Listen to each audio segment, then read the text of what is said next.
Yes. Even I also want to limit you now 2 minutes. Thank you, Honorable Speaker. I'll take them very quickly. Senator Abbas Wajir, exploration. When we do what you call a production sharing contract with a company who is prospecting in a block, there are very clear deliverables, including maybe drilling an exploration well, 1 or 2, to establish the secondary establishment of the resource after doing the service studies, which sometimes are magnetic or different scientific ways of establishing presence of a resource. Thereafter, you will then go to appraisal wells and commercial wells, because sometimes you just don't drill, because to drill one well can cost up to $5 million. And so, in fact, in the production sharing contract, it's a requirement under the work deliverables that they end up drilling a well. And sometimes a prospecting company who gets a production sharing contract sometimes would like to exit before they drill a well, but we hold them to the responsibilities of the contract. And therefore, we'll continue to ensure that they fulfill the production sharing contract because it's an agreement on the process of studying for these resources. But like for Talo, where we have reached field development phase, they will go into commercial production, and therefore they need to drill commercial wells. And this is where the significant investments, which I talked to, adding up to 3.5 billion US dollars, go into. As regarding Wajir, I'm quite sorry about what has happened to Wajir. I did personally promise that I would sort out the issue before Eid, because I'm on top of it.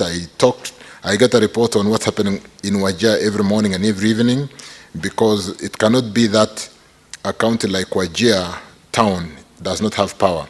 I do know that the 2 power generators which have been serving the town are down. Engineers are on the ground and they are not working. We started procurement of 2 new generators where the tenders closed yesterday. I talked to 2 members of parliament from that region yesterday. Yes, the tenders closed yesterday, and we'll expedite. We should have bought these generators much earlier, but there are procurement regulations that unless you have an approved budget, you don't go to tender. But now the funding is there.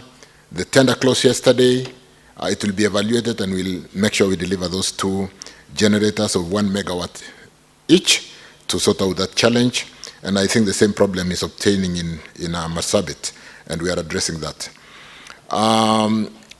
Senator Mwenda, for Tharaka, I did indicate that we are comprehensively looking at how to quickly bring equitable power delivery to the people.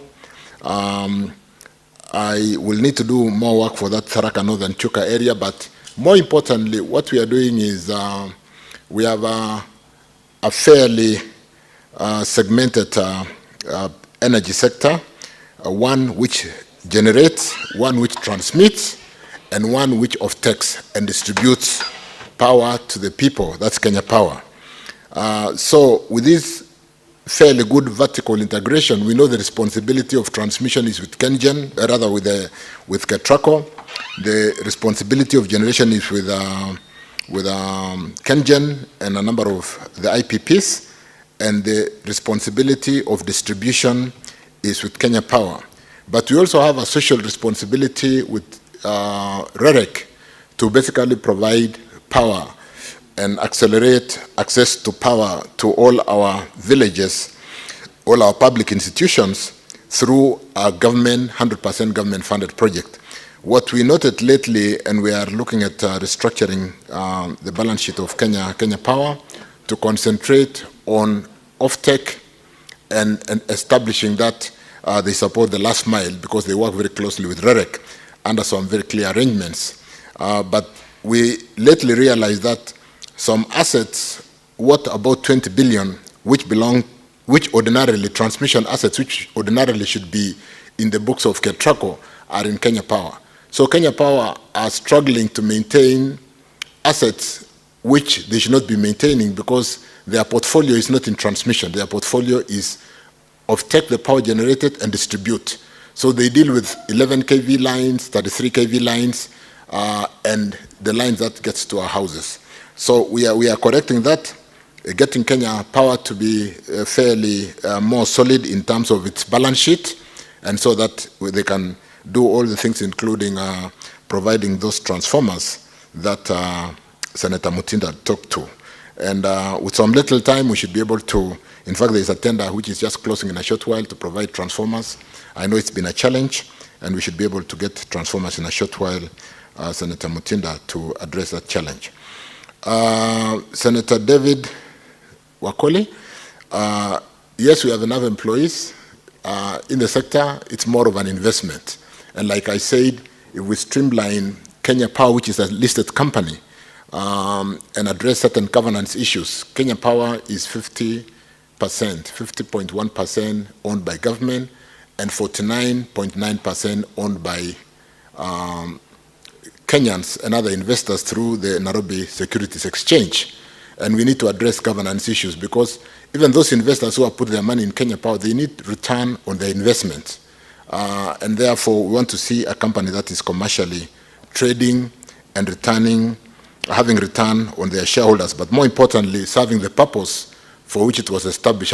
I believe that is why we are still owning and sticking to 50.01% to be able to push our interest in supporting growth of power in our country, ensuring the cost of power is correct, because if you, Speaker, if you go to the investment front, unless we are competitive, we cannot attract any firm to invest, because investment is about return.